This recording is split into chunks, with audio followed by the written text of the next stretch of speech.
Hello, everyone. I'm David Riggleman, Communications Director for the City of Las Vegas. Thanks for joining us for Access City Council.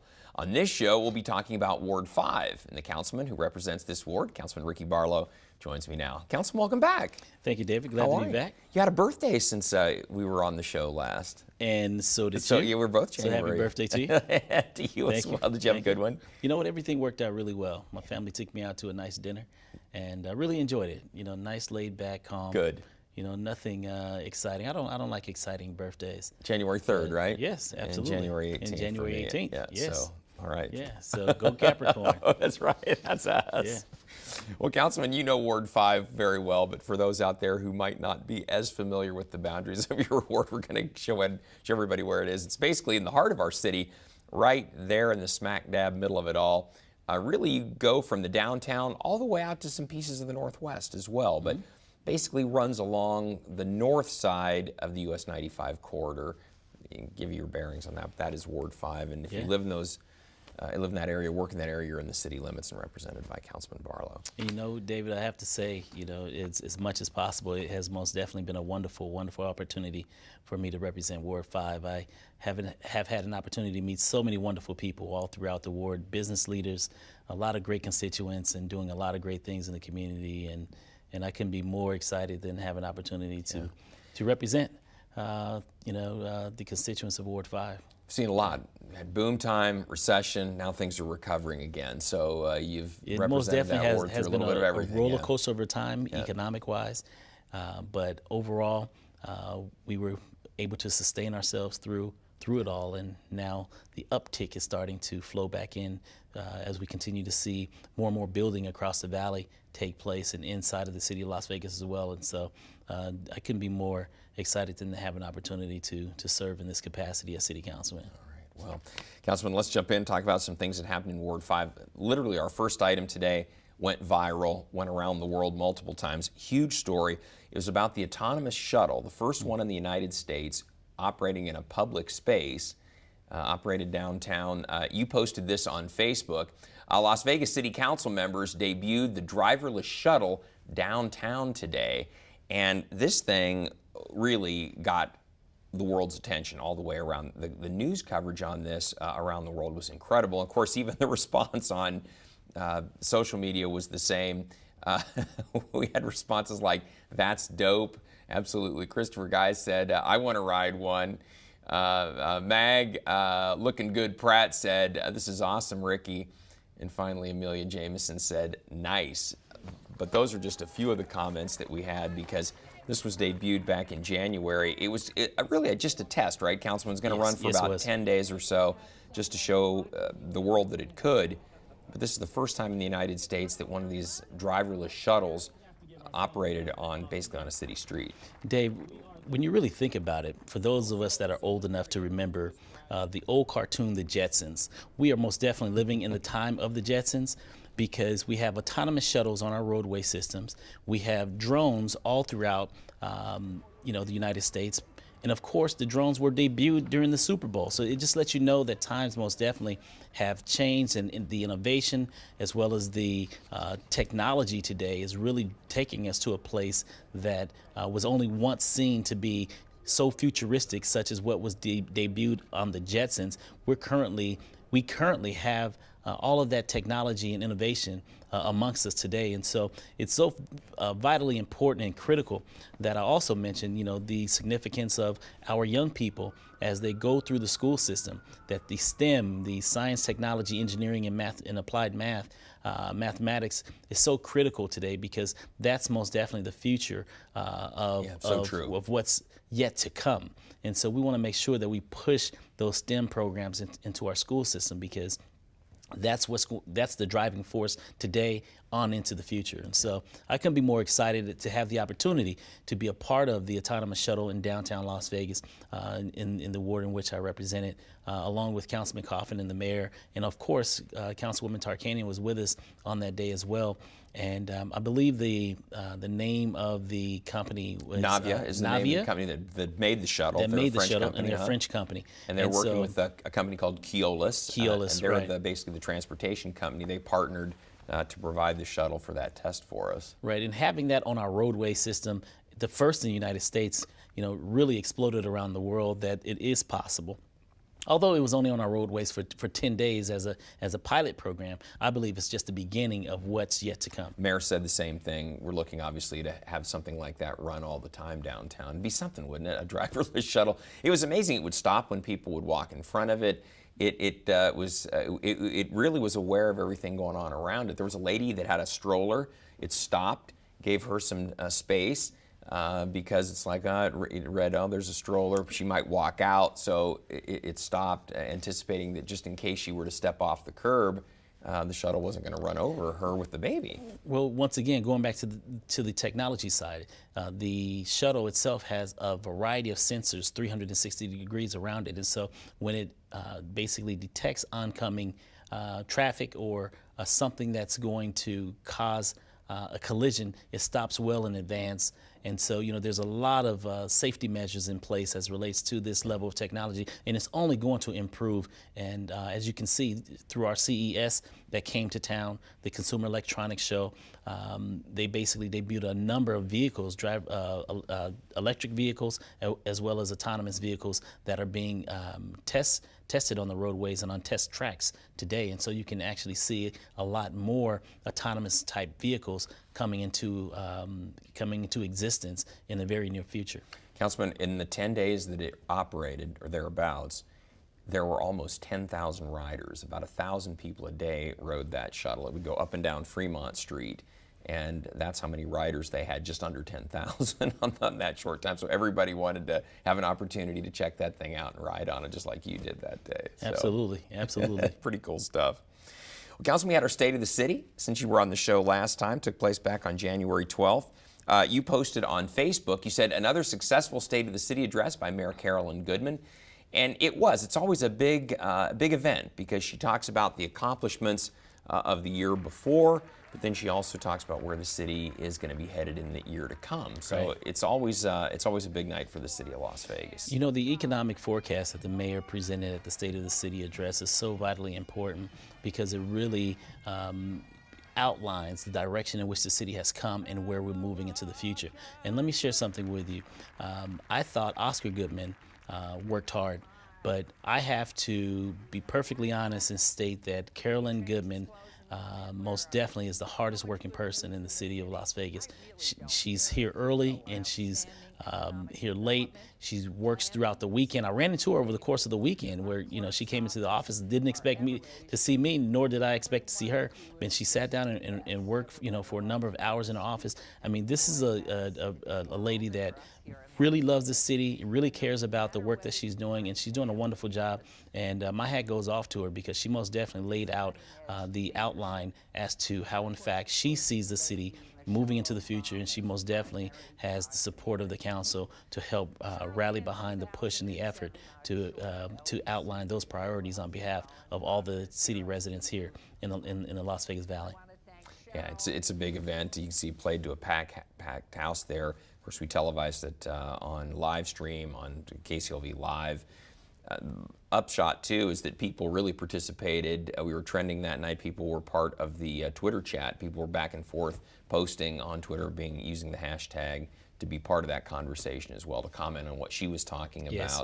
And so you felt like there was this real sense of community around it all the way around. Yeah, it was very engaging, very engaging. All right, well, on to next year. 2017 going to be a good year. We'll be doing the 2018 one before we know it here. In the meantime, Councilman, homeless count, this is something we do. It's kind of a census to determine how many homeless people are in our city and whether we're getting a handle on reducing that number. That took place back on January 24th. Basically what happens is an opportunity for volunteers to go out and work with the different service providers here to try to get a handle on how many homeless people are exactly on the street here in Las Vegas. But most importantly, David, the homeless count really is about counting the number of homeless on the street, because it's tied to how much money we receive from a federal standpoint as well here in the Valley. And so making sure that we have a solid number as best as possible as to how many homeless are out on our roadways and within our, unfortunately, our sewage systems. We utilize those funds in order to provide housing and the technical assistance that the homeless is in critical need of. Because it is my hope, my prayer, that we're in a position in the very near future to receive the necessary resources in order to provide housing for all those who are in need of housing assistance, as well as mental assistance as well, because so many of those homeless vets and so many of those out on the street who are homeless have some form of mental illness, and so we really have to get our arms around that. Or addiction. From a regional, Those are the main reasons. Once again, even the addiction is a part of the mental illness, and so therefore, as a regional community, from the private to the public, we really have to work collectively in order to tackle this and get our arms around it to protect those who are most vulnerable, who are the homeless in our community. Generally, we have somewhere in the neighborhood of about 8,000 to 10,000 people who are homeless in Las Vegas, at least, that are counted through that accounting every year. And those that are missed through the cracks, David, are those that are actually what are considered couch surfing, living on someone's couch, or living, in someone's backyard, in some form of capacity. And so those are the ones that, we don't have an opportunity to identify what that true number is. But those that are on the street, you're absolutely correct. It's anywhere between 8,000 and 10,000 valley-wide. I know that the rest of the council members, the mayor, that's far too many. And so we're obviously trying to work on bringing that number down and doing what we can as a city, working as a region to try to reduce those numbers, get people on a path where they can find permanent work, also into permanent housing, and also to cope with the issues like you talked about. Maybe it's mental illness, maybe it's addiction, whatever it might be. So, right, and as you can see, the work continues. Yeah, absolutely. Well, Councilman, one of the shining stars of Ward 5 is the Neon Museum. Actually, you've got Neon Museum, you got Mob Museum. Right. I was going to say we have a number of shining stars. We do. Take your pick in Ward 5. Exactly. Well, recently you posted on Facebook about the Neon Museum. You said, the Neon Museum allows visitors to experience the Vegas I grew up with. Now they can visit their retail store and take a small piece of our history home with them. Congratulations. So this is really cool. Yeah, and of course, the response on social was very strong as well. Great to see this kind of thing take place in our community. Because like you say, Councilman, you visit the museum, you have a great experience, but then, hey, wouldn't it be great to take home a T-shirt or whatever it might be? So, this is one of the retail components at the Neon Museum where you have an opportunity to really go up and touch and feel the old iconic neon signs that hung when I was a kid growing up in this community, and having them now stored in a safe place where they can be viewed for tourists and residents.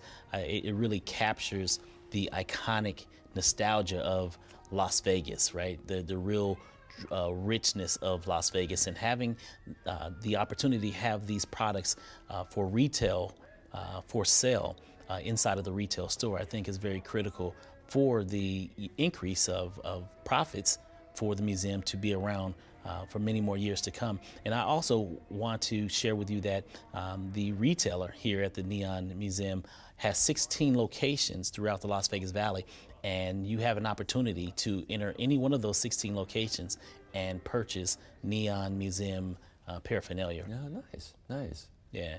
And it's mutually beneficial. The retailer makes some money, the museum makes some money, and people go home with something that they really think is pretty cool, from some little piece of the museum. Yeah, it's a part of the souvenir of vintage Vegas.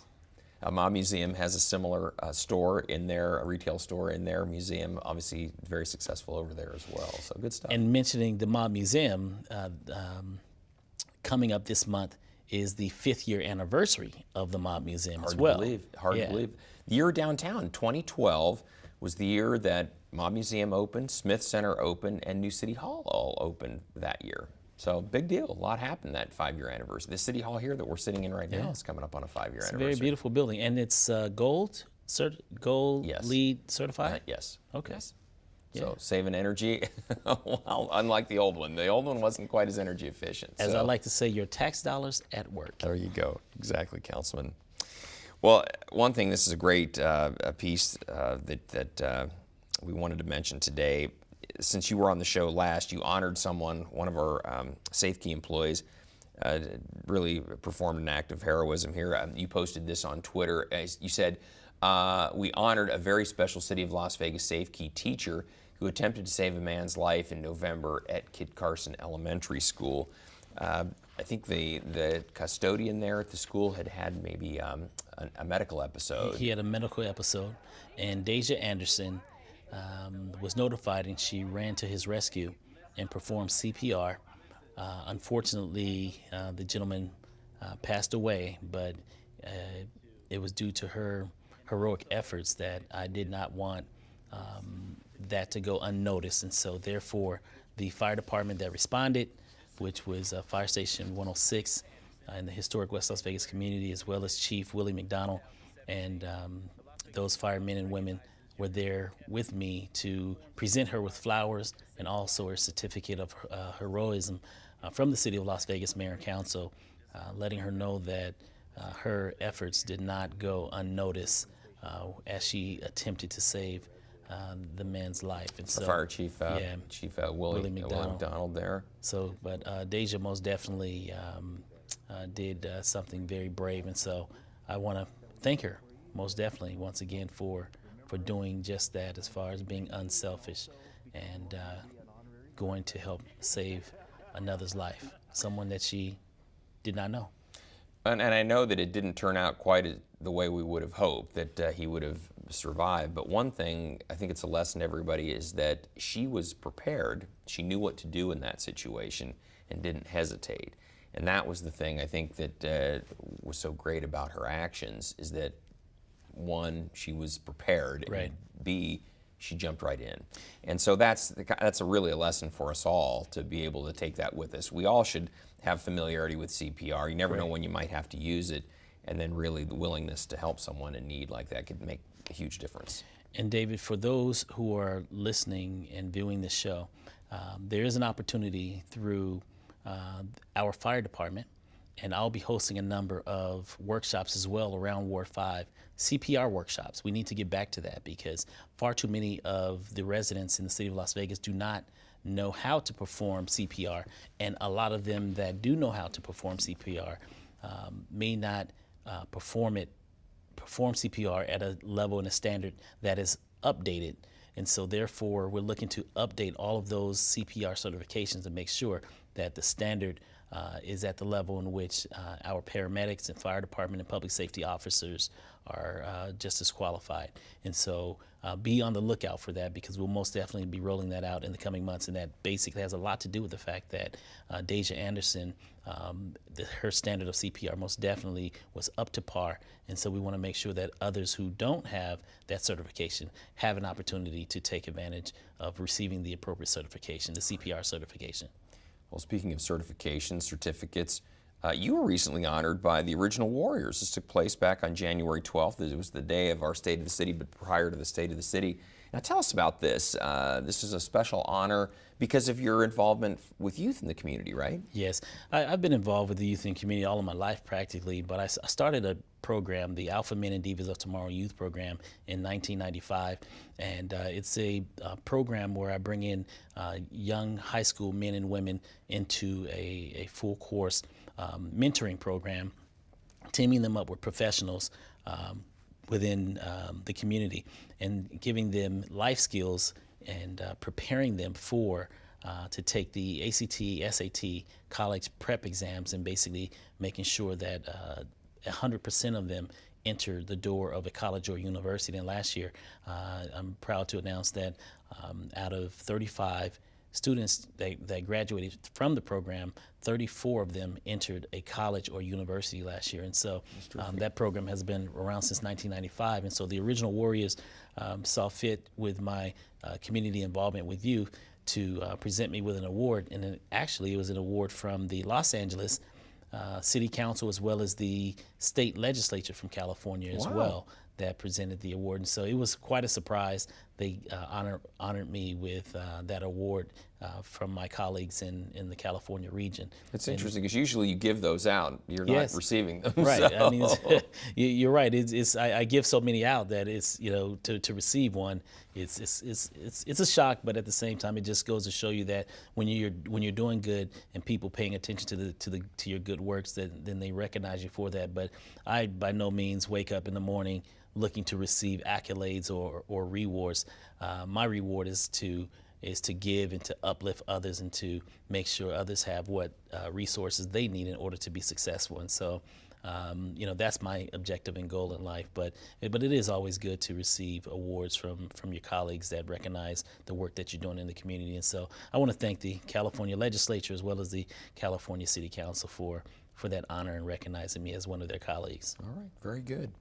Councilman, since you were on the show last, we also had MLK Day. Martin Luther King Day took place back in January, sometimes known as Civil Rights Day currently. But you posted on Twitter, Dr. Martin Luther King Jr. Committee was recognized during our city council meeting in celebration of their 35th anniversary. You made them the Citizens of the Month for January, and really a nice honor because they go to so much effort every year, not just to put the parade on, but to put on a whole host of events that circle it's a around week long of activities. Each day coming up to the parade, there's a week long of activities from the West Las Vegas Cultural Arts Center to the Doolittle Community Center. The various hotel properties are involved and engaged. The Smith Performing Arts Center is engaged, and so they have the gala event always on the Saturday night before the parade.